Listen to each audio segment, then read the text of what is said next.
morning, ladies and gentlemen. Welcome to twitch.tv/Ice Cream Uploads. Bibby is not full screen. Nice. I am now. No, I've killed something. Okay. Do you know what? Let's hide Bibby for a second. How is everyone doing? If you're in the chat, please feel free to say hello. I did just kill Discord dicking around with something, so let me just see if I can get rid. Discord, please die. Okay. Gotcha. Gonna have to kill Discord because I've got a JavaScript error. Oh no!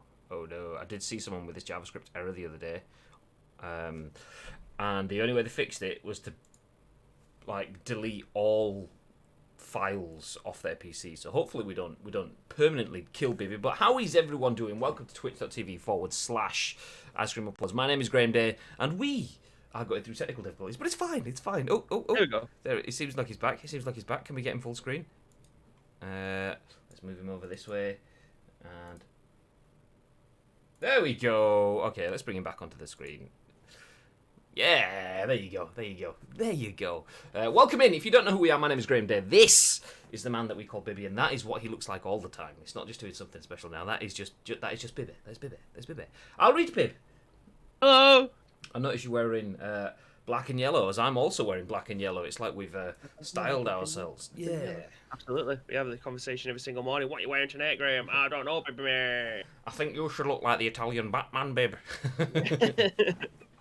But yes, anyway, welcome in. As mentioned, obviously, I'm Graham. This has been We Are Ice Cream Uploads, and in true ice creamy fashion, this is The Scoop, your daily dose of news from the world of video games and beyond. And do you know what? If you have the opinion that this is the UK's #1 video game podcast, I would not disagree with you. That's all I'm going to say. You won't be wrong. Yeah, absolutely. We're going to give you our thoughts and impressions on the biggest, the best, and the breaking stories from the world of video games. And we want your thoughts and impressions on our thoughts and impressions right here, right now, live in the chat on Twitch. We go live each and every single weekday at 10 a.m.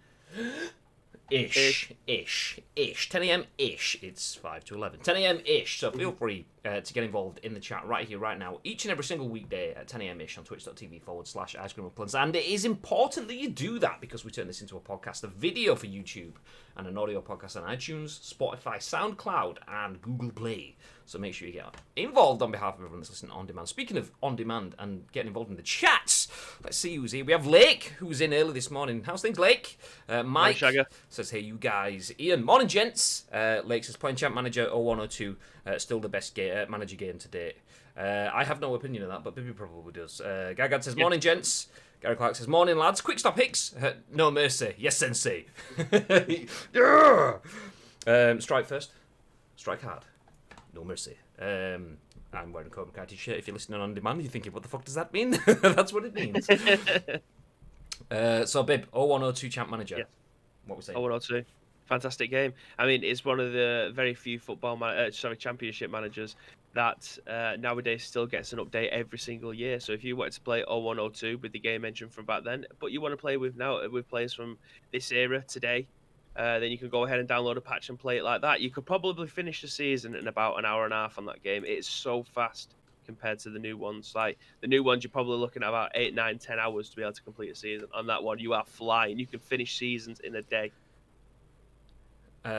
Which Lake agrees with. He says, yeah, it's fast. See, I have absolutely no real experience. I've got about halfway into a season of Football Manager games twice and give up because it's not for me. It's not for me.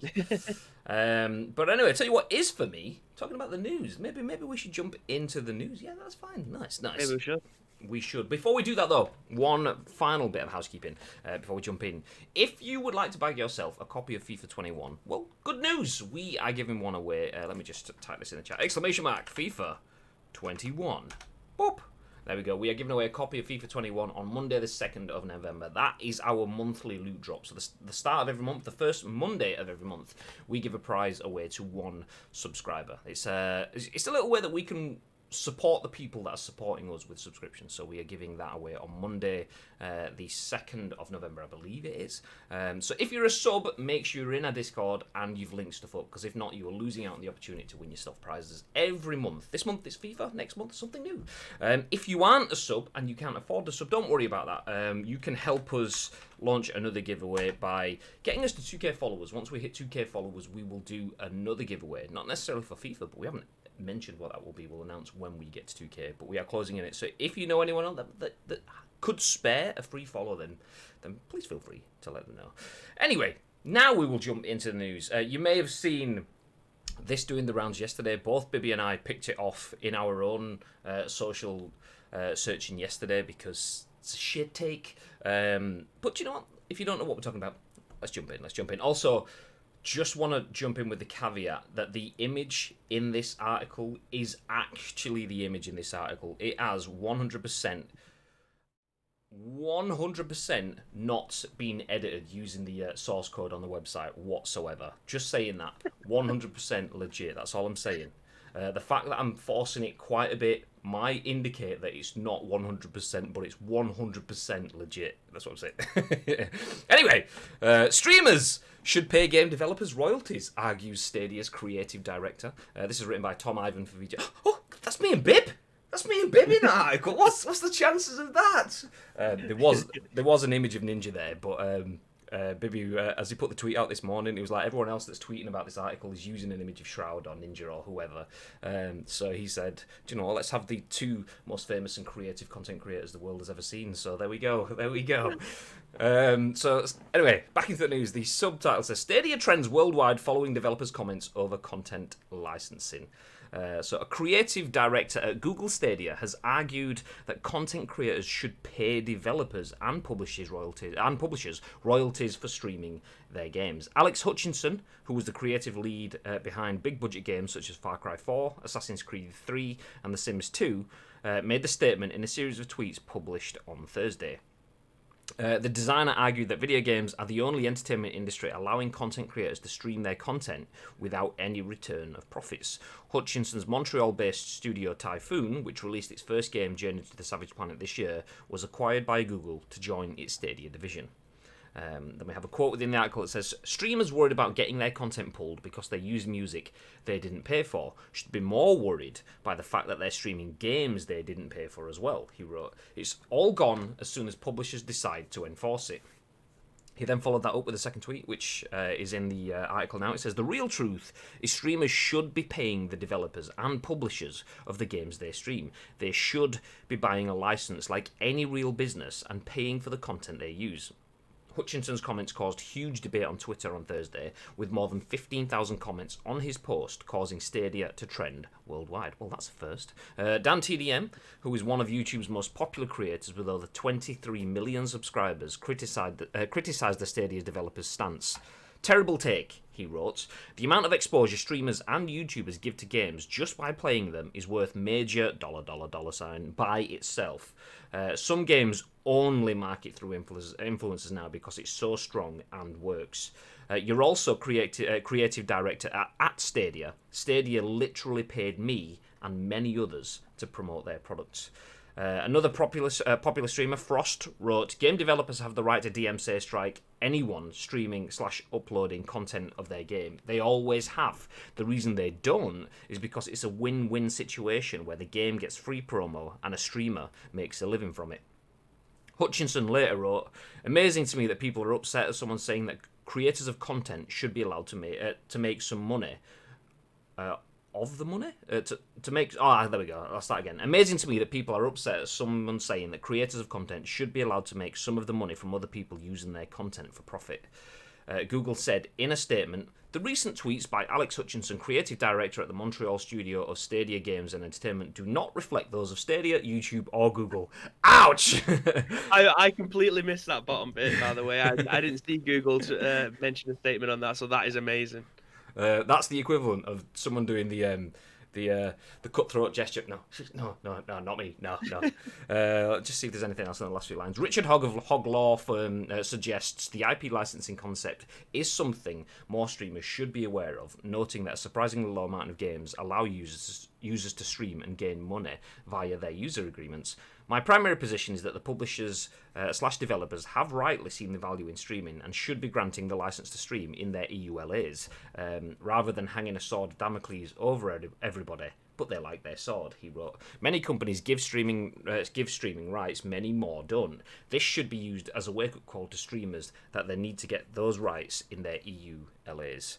That is a very good point. I'm just going to just instantly jump on the fact that streamers don't necessarily have the right to stream games, and the reason most people that are educated in this area understand this, but a lot of people, particularly people that are new and have just gone straight into streaming as content creation from enjoying video games, they don't actually understand that you technically aren't allowed to stream a game because you've bought it. Just because you own it doesn't mean that you own the rights to sharing that content outward, because that is marketing that potentially earns you money. And when you earn money off a product that someone else has created in that sort of sense, that digital IP belongs to someone else, so they can say, nope, you can't do it. If you want to do it, you have to give us money. That is actual factual law. That is the way. Not that I necessarily say that I agree with it. I believe it's archaic and outdated law, but just so that people know, that is where he is coming from. So he's coming from an actual factual position.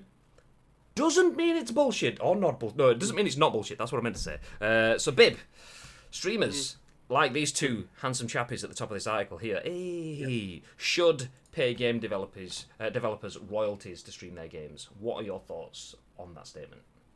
Well, I was gonna go with the guy's a fucking idiot, but to start off, would games be as popular now as there was? Like, would Fortnite, for instance, just throwing that one out there, would Fortnite be as popular as it is now if people like Ninja, like Shroud, like any other big Fortnite streamer was streaming that game?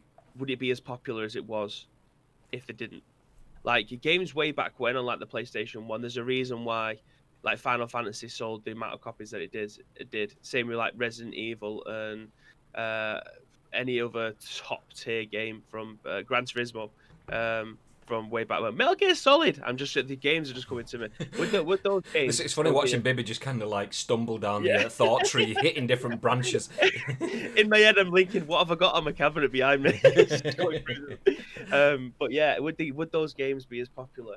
Yes, because we didn't have streaming back then. We had video game magazines. It's not the same, but it had the same kind of effect. And they had obviously the internet to be able to people say, "Oh my god, this game was amazing," but they didn't have the streaming caliber.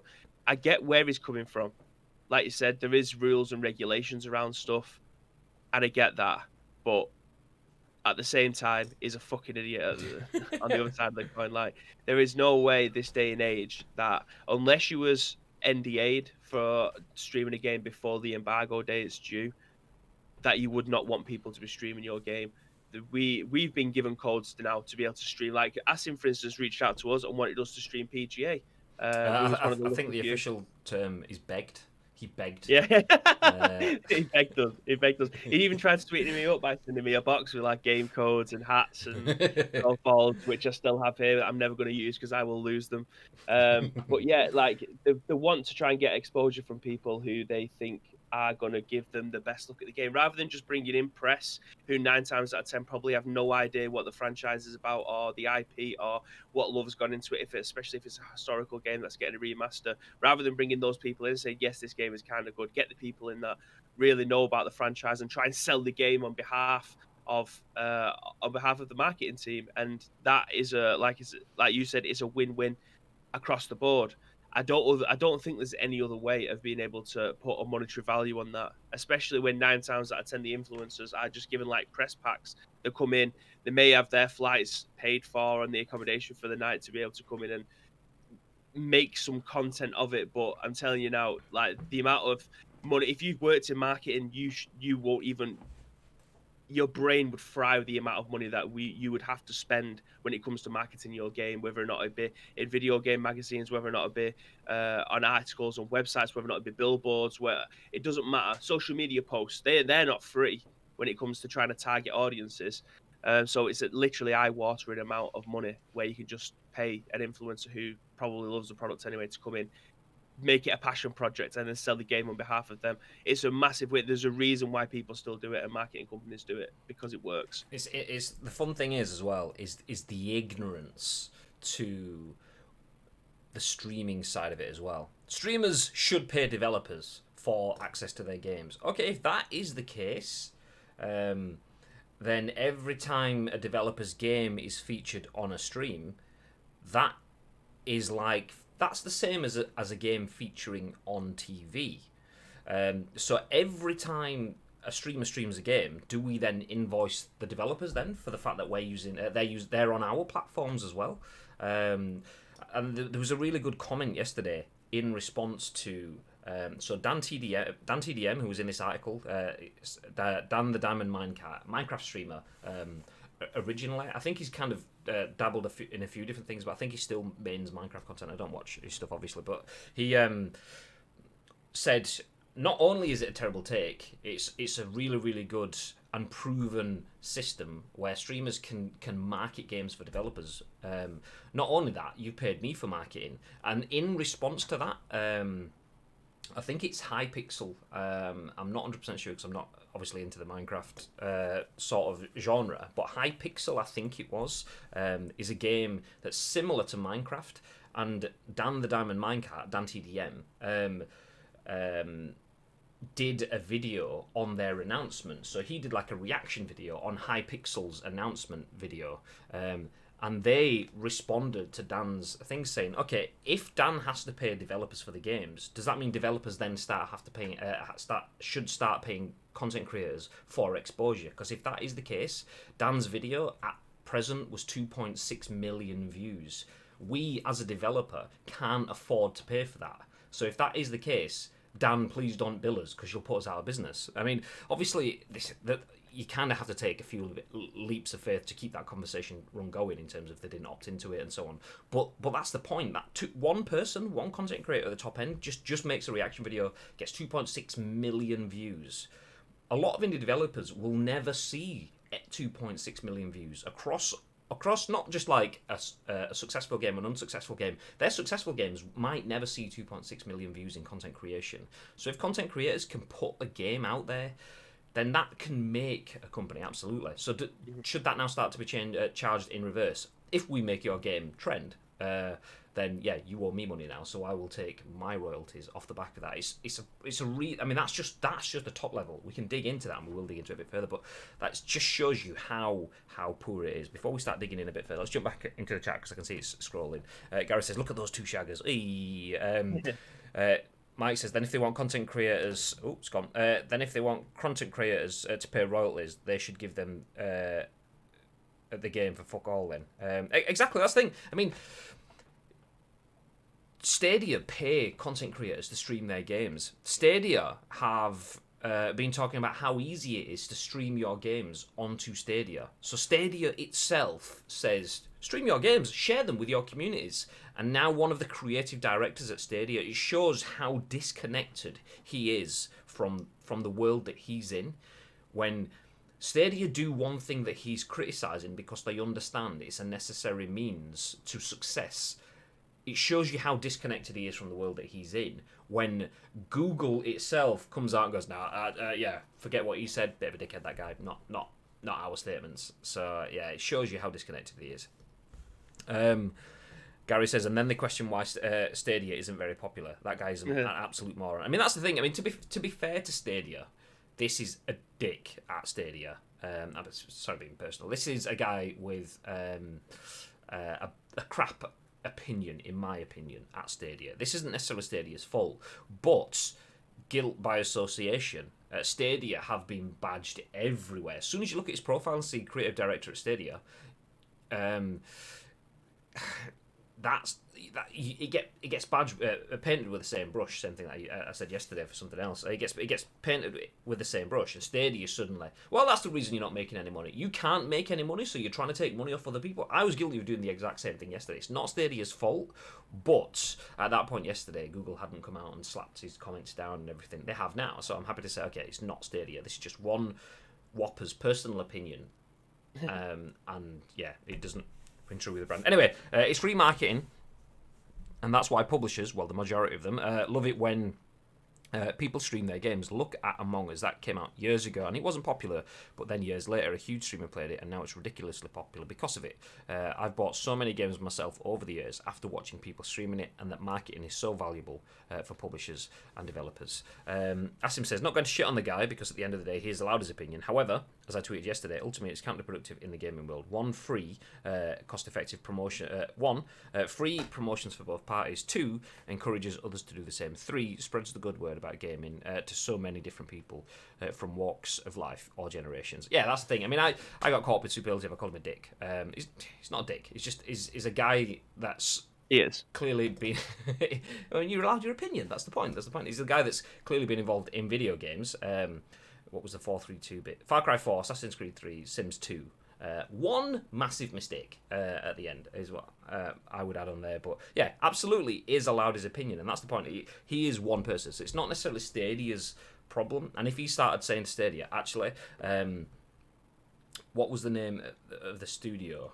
Typhoon. So Typhoon made Journey to the Savage Planet. If he starts saying Stadia, I'm going to start charging people for trying to play Journey to the Savage Planet because that's my IP that they're paying for, that they're playing and they've not paid for. I'm sure Stadia will go, okay, that's too much of a conflict of interest. You're out of here, because that goes against everything that we are trying to do as a system. And it shows how archaic it is. It comes from IP ownership. If you own a brand, someone else shouldn't be able to use your brand as it is to make profit without your consent, which is understandable. I can't go around going, yep, that's it, I support Manchester United. So Graham Day, I'm an official Manchester United streamer. I stream for Manchester United. I do Manchester United things. United will be like, okay, we like you. We like the fact that you support us, and we like the fact that you live 5 minutes away. But yeah, actually, lawsuit, boom. So you can see where he's coming from. But just because one set of laws and rules and regulations in one industry has worked and does continue to work doesn't necessarily mean it's right for a different industry. The thing with IP and copyright and content laws is they aren't perfect. They are far from being perfect. Laws governing the internet aren't perfect. They have never been perfect, and they are a long way from being perfect. Doesn't mean that we should just go, okay, well, that's how they were, so we should sit on that. That's the law that we stick to. You should evolve in time, and laws are evolving around content and the internet in particular.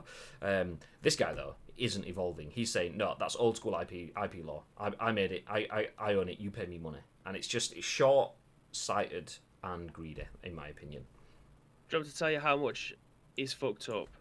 That Google have had to come out and make a statement about it because they know it's going to have a detrimental effect potentially on a dying product. Like they've come out and said that his views do not reflect everything that's going on in Google now. If your parent company as big as Google's coming out and not siding with you, then you know you've dropped a massive bollock. And it's the phrasing of it as well. The recent tweets by Alex Hutchinson, creative director at the Montreal studio of Stadia Games and Entertainment, which instantly, because his bio naturally says creative director at Stadia, because he is a creative director at Stadia, and you want to get so many characters. But they've come out to clarify that he's the creative director at one studio within Stadia, and his views do not reflect Stadia, YouTube, or Google. Just to clarify, he applies from his own opinions to none of the business at all. It's the full-on, stern, this is not us, this is not our thoughts kind of way of saying it. They wouldn't have done that, and they wouldn't have done that in less than 24 hours if it wasn't a potential shitstorm. By saying that, they can turn it into a storm in a teacup, because that's technically what it is. It is a storm in a teacup. Naturally, you get into the superlative of the situation, and everything kind of gets sensationalized by people like us talking about it, because it's a talkable story. We are streamers. It directly impacts us. If he could have his say and works on a video gaming platform, a platform that we've purchased twice, I'm going to add in again, then naturally we would want to jump in on it. But the fact that YouTube have come out and gone, actually, it's just his opinion, which he is entitled to. It is a storm in a teacup, but that's only because YouTube stopped it brewing into a big shitstorm. Mike says, look at how much Among Us has blown up over the last few weeks, months. That would have been pretty much nobody playing it. Absolutely. Among Us is a good case study for this. And before that, Fall Guys, another good case study. Start of the generation. Rocket League. I mean, Rocket League not as much. Rocket League is a little different in terms of it was picked up by content creators and everyone and news outlets. Content creation was still, in terms of streaming, was a little bit more embryonic 7 years ago.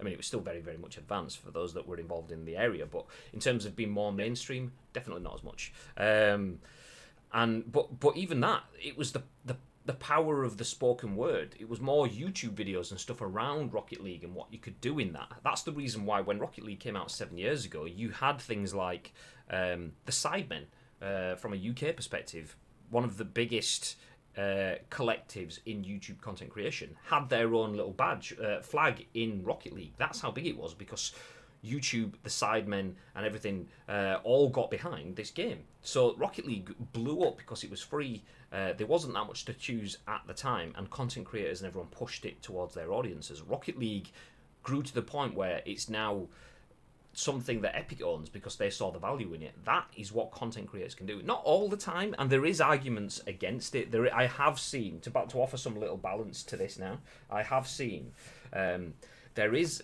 evidence that content creation doesn't work in terms of the PR of video games, but that isn't universal evidence. If someone like Alex Hutchinson wants to use that evidence as something for him, fine, because certain indie games that don't have something unique enough to make them be more mainstream. So Among Us, if you look at it and you see how kind of rough around the edges it is, it almost looks like an old school Flash game. It's not necessarily the biggest, the best, the most well created. Even when you're setting the lobbies and stuff up, you've got the wall of text down the side that looks like you're in sort of debug mode. It's not a great game, but when you get past that, the USP of having the ability to get full on like that, it's the same thing as Fall Guys. It's that emotive interaction, the party game. It's not the game that you're playing, it's yourself and each other. That's kind of the same thing. That is something different. So yeah, anyway, most indie games don't have the ability to succeed on the larger scale. By definition, they are independent games made with an independent, more smaller focus.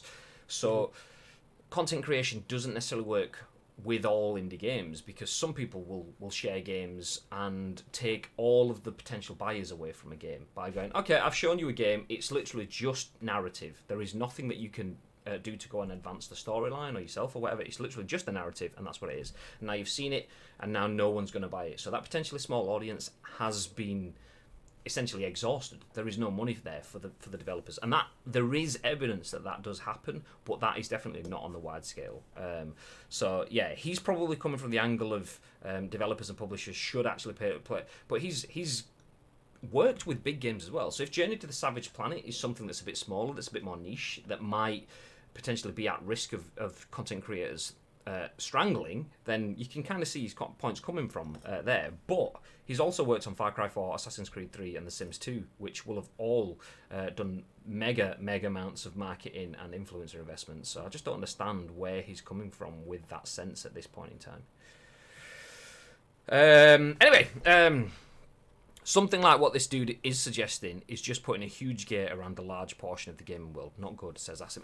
Absolutely, that's the thing. I mean, some games, as mentioned, obviously it does has the potential for. There was some case studies that I was looking around at articles yesterday on this, and there was some case studies of, can't remember the name of it. There was one game that basically said it earned no money from sales after content creators got involved in it, and that is because it's that style of game. Once you've done it, there is no replayability. You don't get anything from playing it again yourself. You've seen it. It's been experienced. There's no point going back into it. Some games are like that. Some games you can replay forever. So yeah, you can see that, but in general, overwhelmingly, content creators and streaming is positive. So that huge gate that Asim's talking about is too sweeping a statement. EA have probably heard about it and putting plans in place to screw people out of more money. EA is going to courts in Canada most likely. Yeah, potentially. I'm with Bibby. He is. What did he say? Dick or something like that? Yeah. Ironic, his parent company own YouTube, who have moved into streaming. It's daft. I mean, people that want to stream video games should pay for the privilege of doing that. But yet, I tweeted yesterday, what are these buttons for on the new controllers then? I mean, the PS5 and the PS4 obviously controller have share buttons. The Xbox controller has a share button. Does the Steam controller have a share button? I don't know if it does, but either if it doesn't have a share button, it has a share function. So Stadia itself promotes the sharing of video games, but they have nothing in place to charge you for the facility of doing that. So the creative director at Stadia is saying something that his system doesn't support should be in place. It just seems there's a disconnect there. There's a disconnect. Oh God, I get here, and that conversation is about that douche and his tweets. No, we're talking about Alex Hutchinson, not Babe. I do have a lot of shit takes. So yeah, I mean, if you've only just got here, Bacon Chin, you will have missed the fact that we are covering Tom Ivan's article at VGC, and like all articles have done around this, they have featured prominent content creators in their articles. So if we look at the VGC article, oh, look at these guys! Oh, look how beautiful they look there. That's absolutely not just been edited in. Just for clarity, I'm going to refresh the page as well, just so people can see what it should actually be. There you go. It should actually be Ninja there. So yeah, that's what it was. I just edited source code. Anyway, there we go. That's enough of that, dude. We've spoken enough. Streamers should pay game developers royalties, according to one of Stadia's creative directors. Not a statement that Stadia, YouTube, or Google agree with at all, and not anything that anyone else will be surprised to hear they don't agree with it. But do you know what? It's allowed his opinion. It's opinion the majority of people don't agree with. It is based in law, but just because laws are there doesn't mean that they're right. Doesn't mean that they shouldn't change or they won't change. So catch up with the times, Mr. Creative Director. Anyway, should we talk about streaming directly to YouTube and Twitch from your console on day one? I think that's what we should talk about. That's a good way to move forward. I mean, obviously, if you want to get absolutely fleeced for every bit of money that you own because you're trying to stream games to the internet, then... But do you know what? PS5 will let you do it on day one. This is written by Sherif Saed for VG247, and the PS5 will launch with a good selection of media apps. Sony has confirmed all the media apps and video streaming services PS5 owners will be able to use on day one. The platform holder is selling a media remote, of course, with dedicated buttons for a number of them already on it. At launch, everyone will have access to Netflix, Disney Plus, Spotify, and Apple TV, also coming to PS4 soon. Twitch and YouTube will, of course, both be there as well, and they both support streaming directly from the console as well as traditional viewing. Details on frame rate and resolution caps for streaming weren't provided.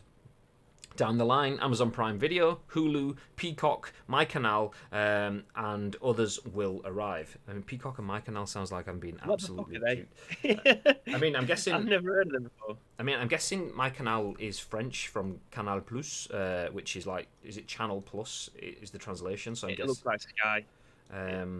TV, sports, series, and films. Yeah, it's basically just Sky. But French. Yeah, exactly. Yeah. There you go. My media degree came in useful for something. I know what my canal is without knowing what it is. Wow. Anyway.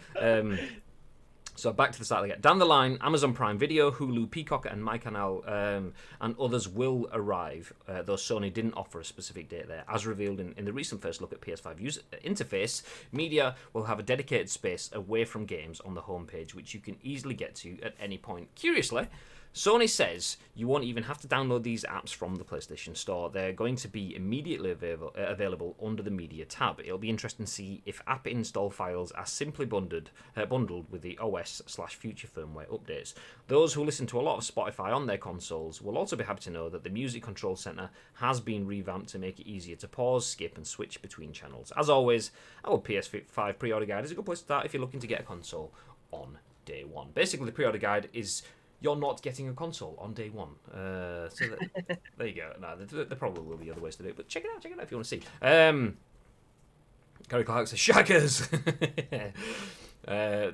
We don't actually know what Gary's referring to there. He just says that all the time. It's really awkward when you're like walking down the high street, just outside like a little Argos, and there's a little old lady there, and yeah, he does it then. It's just, yeah, it's Gary, man, Gary. Yeah. But yeah, PS5 will let you stream to YouTube and Twitch.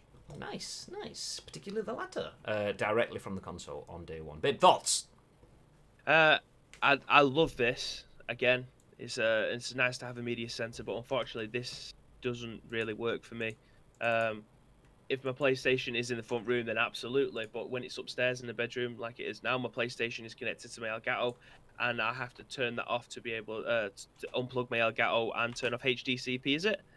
So that you can actually watch those things, because you're not allowed to obviously rebroadcast them. So I don't actually have any of those. I don't have YouTube, Twitch, or anything on my PlayStation. as it stands now. I probably won't for the PlayStation 5 for the exact same reason. But I'd like to know the portion of people that probably, yeah, like you on your Xbox use it just for Twitch now, don't you? So it obviously works for you. Ish. I have it. I have Twitch installed on my Xbox and I use it on my Xbox. And the main thing there is that's almost an extension of my TV because my TV remote is a smart TV, which the Xbox pops up in the tray at the bottom of it's a Samsung TV, which most Samsung TVs have the same OS.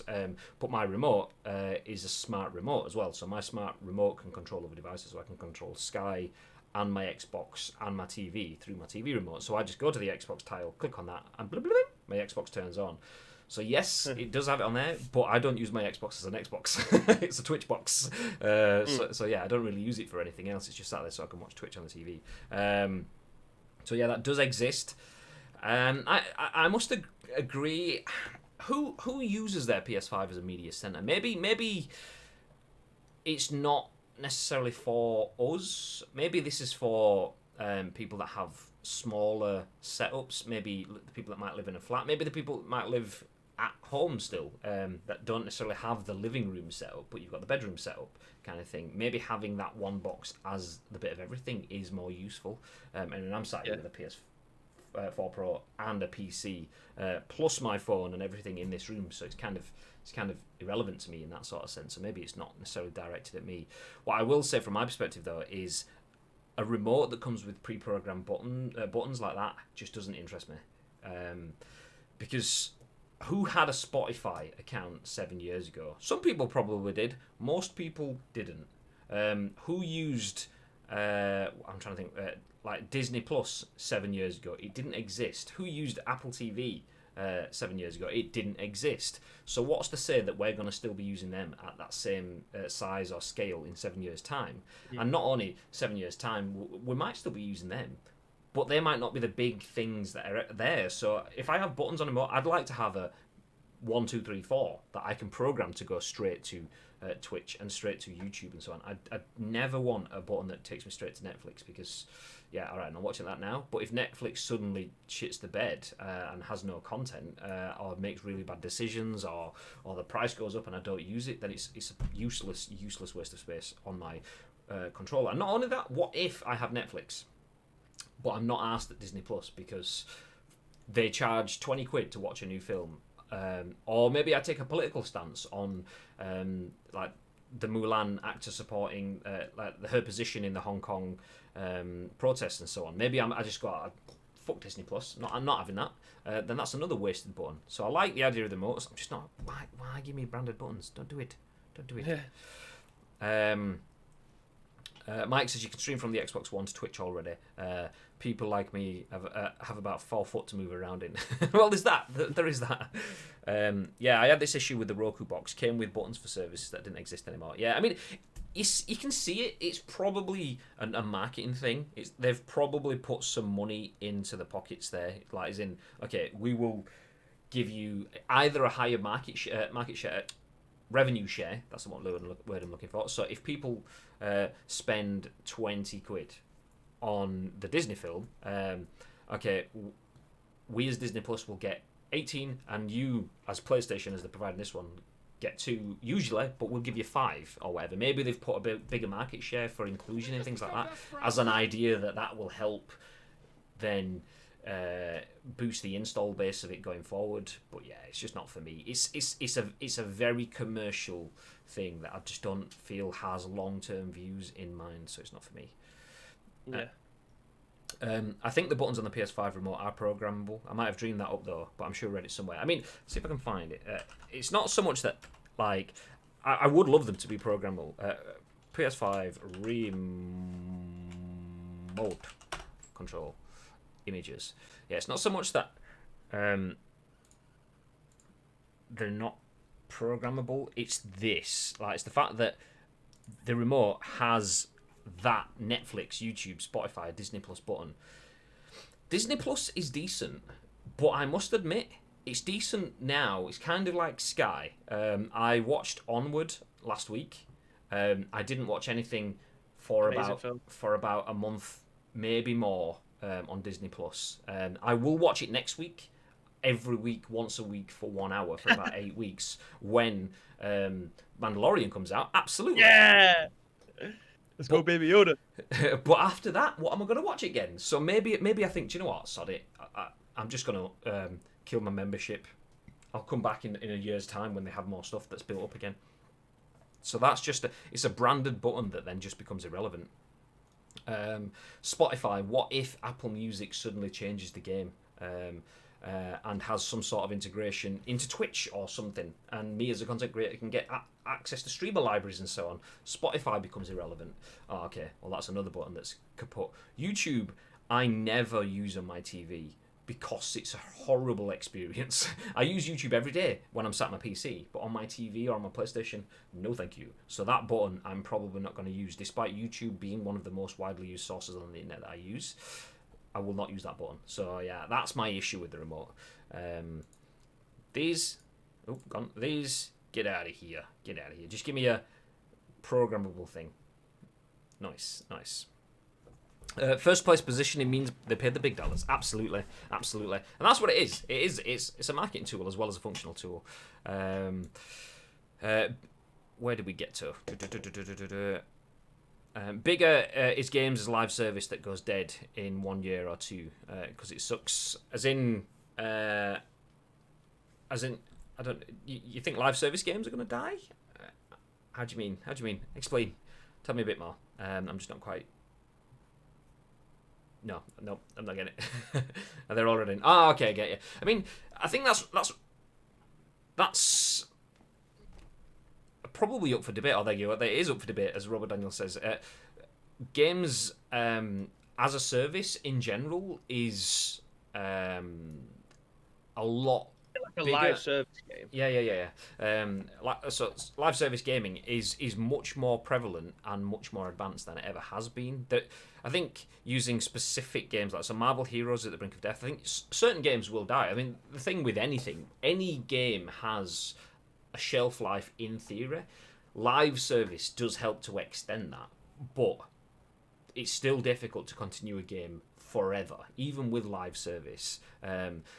You need some absolutely incredible inventions and evolutions of that game to keep it going at the same scale. So games will die off, but games as a service, live service gaming, continued service gaming, there's quite a few different phrases, whichever one you want to go with, is definitely much more successful now than it ever has been. It's like using as soon as I think of live service games, the game that immediately comes to mind is World of Warcraft. That game has been around for 20 years. It will still be around in 20 years' time. But games as a service now, with the likes of Fortnite, PUBG, those games will not be around in 20 years' time. I'll be very surprised if they're around in 5 years' time. So games as a service or live service game, unless you keep on managing to evolve it and the player base is content with whatever it is or expansion pack that you're going to be bringing out for it, whether or not it be a £30 one or a battle pass, it's very difficult to be able to tell. There's very few games that are able to accomplish it. Destiny, I think, is one that's kind of nailing it now.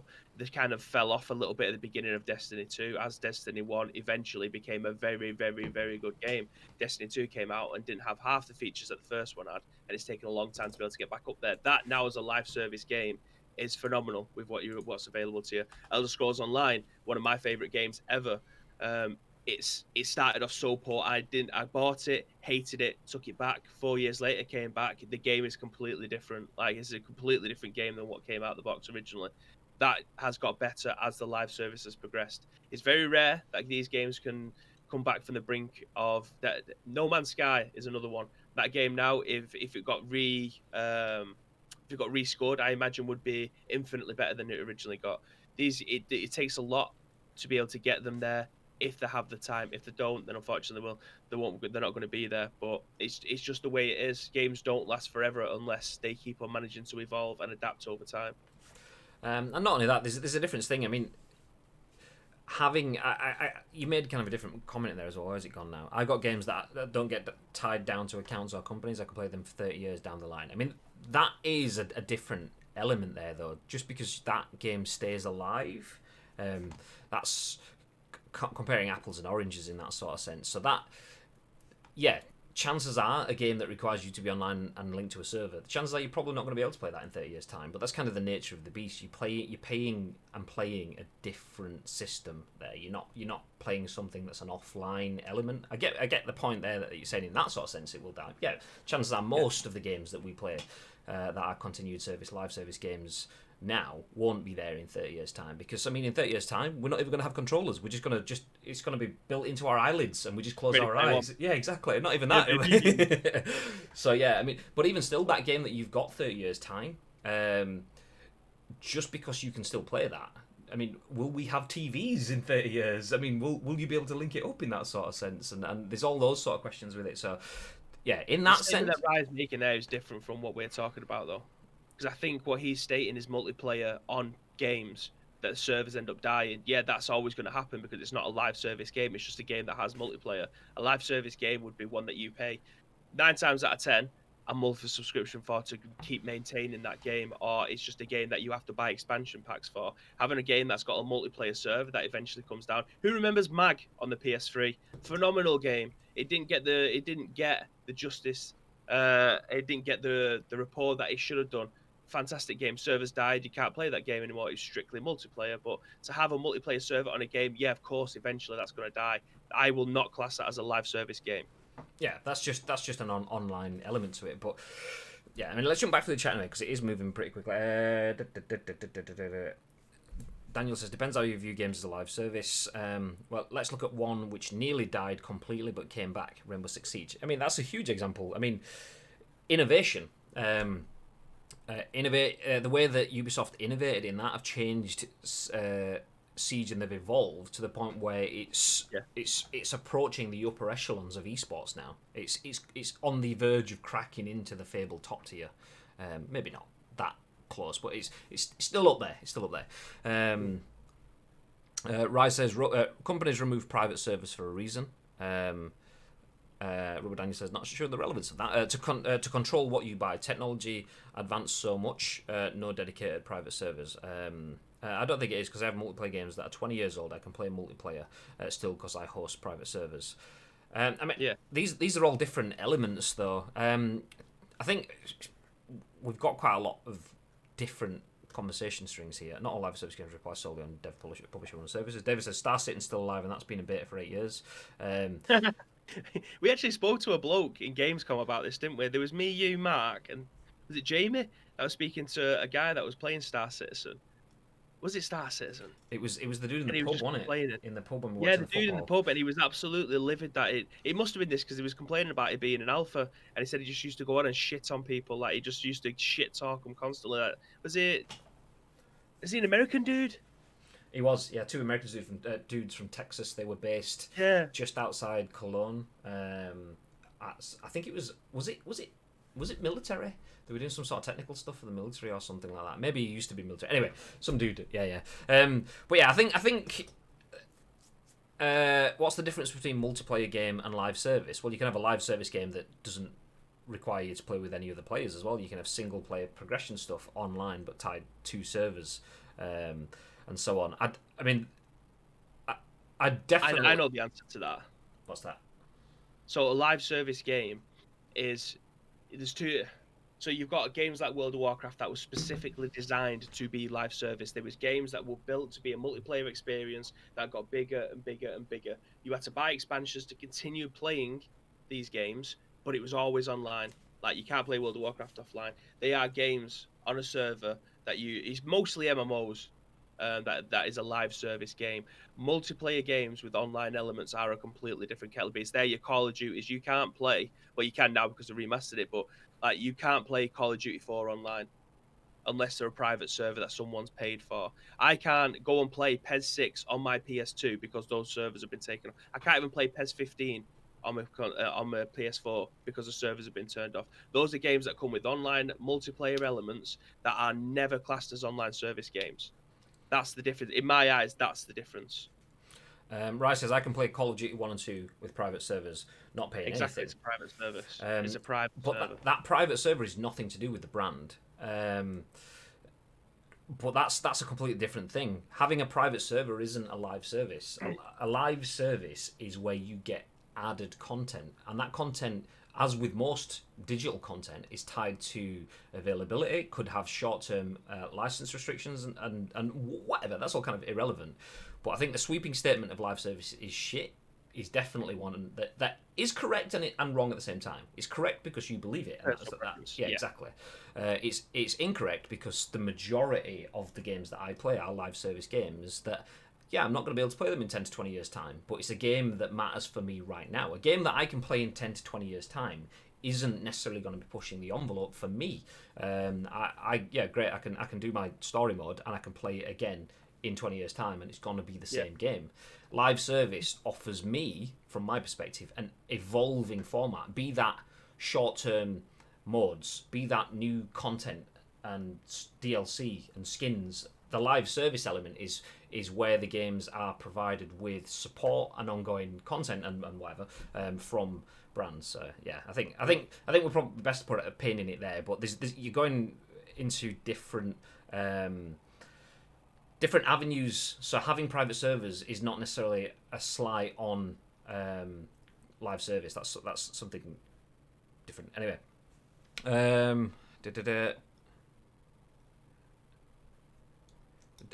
dude, the online part is updated by the community. This was disallowed by modern games. This is a business model problem, not technology. Insert popcorn.gif. Yeah, we like it. It's getting heated. It's what? Not heated. Everyone's opinion of a live service game is different. Apparently, well, clearly, it's completely different. In my mind, I think it's two completely different things. A live service game and then a game that has a multiplayer element to it. They're two completely different things. Yeah, absolutely. I mean, you can have games that offer live service elements that are offline as well. You won't get access to all of the content going forward. And even games like PES 6, for example, that's not a live service game. The online elements are gone. There is no way that I can play that football game as the finished article right now. If I get an Xbox 360 and a fresh copy of PES 6, put it in, yeah, I can play it, nice. But there are data packs and patches which come through the air, through the wire, through the wires, through the cloud, or whatever you want to call it. I can't play with any of that stuff, and that is not a live service game. That's an offline game.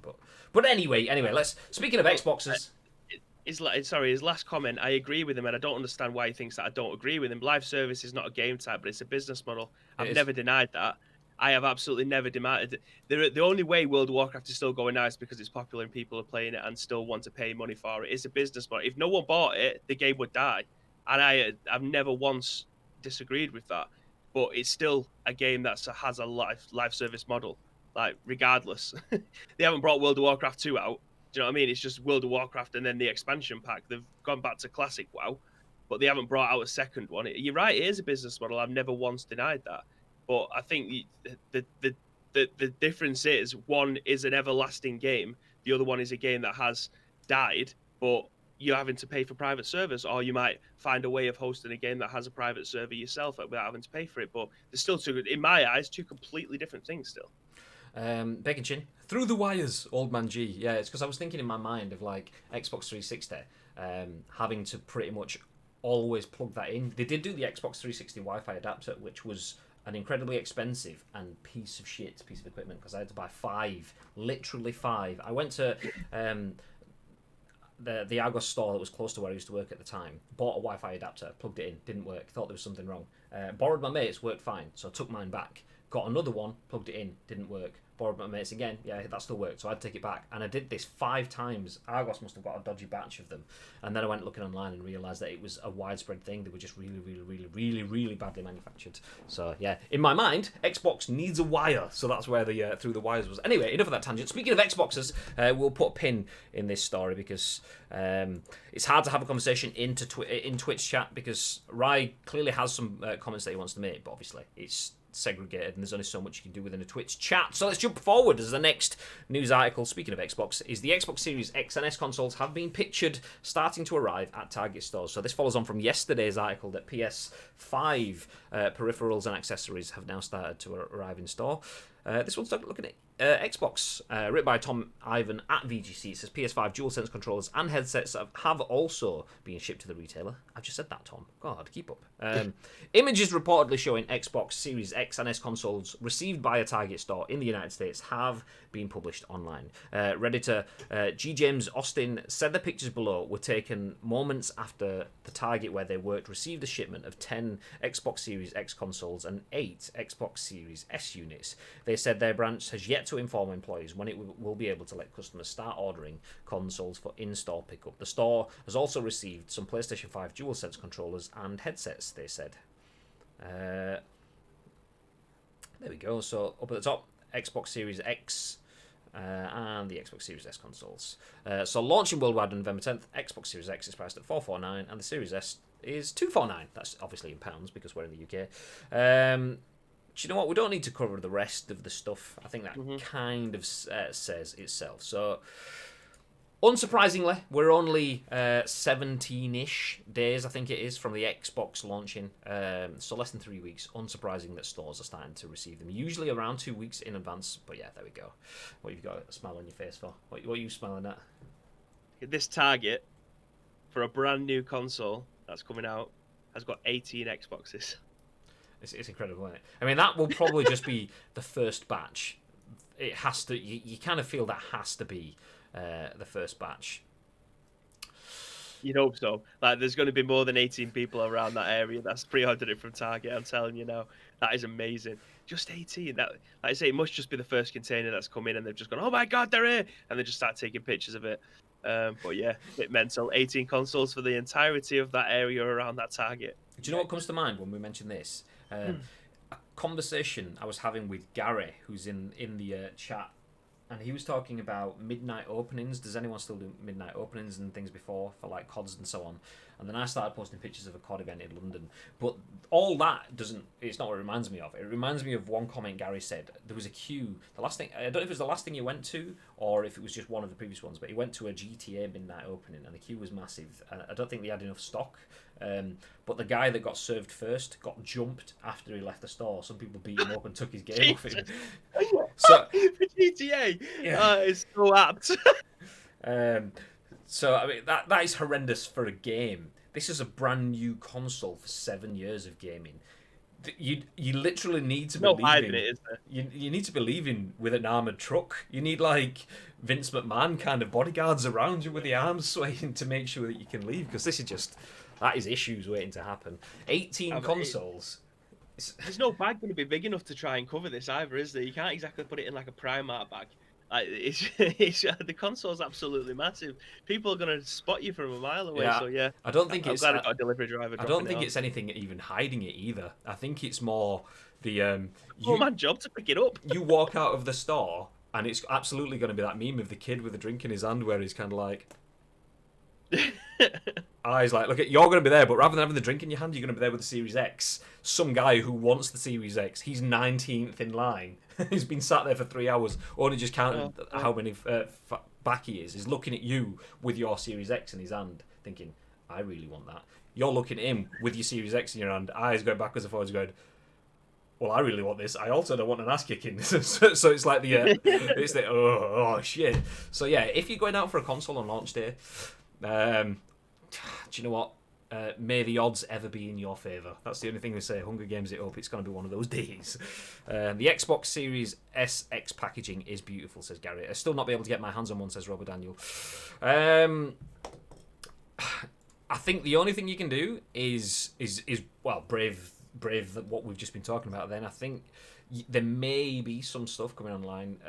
You kind of feel there may be a last minute stock, like splurge, but yeah, it's got to be a nip to a supermarket or a non-standard games retailer and pick up one of theirs. I think it's going to be one of those situations. Either way, if you've not got one by 9:30 on launch day, they will have gone everywhere. 100%. Trying to hide the console in a Greg's bag. So it's a big steak big. Just have to sprint as fast as you can out of the store. Just where you go, that guy's got 3 of them! Everyone turns around and you leg it the other way. I say leg it, you're not going to sprint as fast as you can when you're carrying a PS5 though, are you? Just, Like hell am I heading out into public for the console? That's the attitude. What have you shared in chat, babe? What's the image? Click it.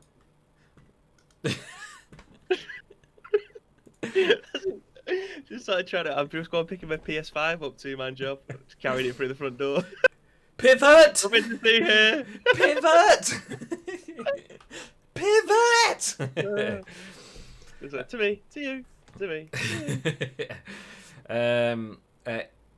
Is it ironic that the guy got mugged GTA style after buying GTA? I mean, that's the thing. That's what I was thinking as well. But yeah.